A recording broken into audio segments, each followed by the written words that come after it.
नमस्कार बंधुगण ମୁଁ ଗଲା ପରେ ଆପଣଙ୍କୁ ସ୍ୱାଗତ କରୁଛି ମୋର ଏନାଦର ବ୍ଲଗକୁ ମୁଁ ଆଜି ଆସିଛି ଆମ ଯାଜପୁର ଫର ୟୁ ମଲ୍।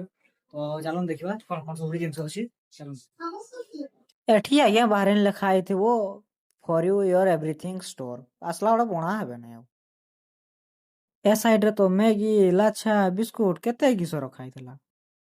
ତାପରେ ତ ଆଜ୍ଞା ଟିକେ ଦୌଡ଼ିକିରି ପାରି ଯାଇଛି ସିଆଡ଼େ କେତେ ବଢ଼ିଆ ବଢ଼ିଆ ମିକ୍ସଚର ଦେଖି ପାଇଲି ଆଉ ଡାହାଣ ସାଇଡ କୁ ଯେମିତି ବୁଲି ଦେଇଛେ ବାପରେ ଖାଲି ବିସ୍କୁଟ ଦେଖୁ ତ ଖାଇତେ ନି ଇଚ୍ଛା ହେଲା ଆଉ ପଛ ଆଡେ ଘୁରି କରି ଦେଖୁଛେ ନା ଆଜ୍ଞା ସେଠି ରଖା ହେଇଛି ବଡ ବଡ ଚକୋପାଇ ଗୁଡା ବିସ୍କୁଟ ଆଉ ଚକୋପାଇ ଗୁଡା ଯଦି ଆଜ୍ଞା କିଣୁଛନ୍ତି ଗୋଟେ କିଣିଲେ ଗୋଟେ ଫ୍ରି ବି ପାଇବେ। ତାପରେ ଆଜ୍ଞା ଟିକେ ଆଗେ ଯାଇଛି ଆଗେ ଯାଇତେ ଯାଇତେ ଦେଖିପାରିଲି ସସ୍ ଜାମ୍ ଆହୁରି ସେଠି ବହୁତ କିଛି ରଖା ହେଇଥିଲା। ତାର ସାମ୍ନାରେ ରଖା ହେଇଥିଲା ନାଇସିଲ ପାଉଡର ଆଉ ଯଦି ଆପଣ ମାନଙ୍କୁ ଦୁର୍ବଳିଆ ଲାଗୁଛି ଗୁଲକଣ୍ଡି ବି ରଖା ହେଇଛି। ତାର ପଛଆଡେ ଲାଇଟ ଟିଫିନ ଆଉ ସେମିତି ବହୁତ କିଛି ଜିନିଷ ରଖା ହେଇଛି। ଛୋଟ ଛୁଆ ଲାଗି ଡାଇପର ବି ରଖା ହେଇଛି।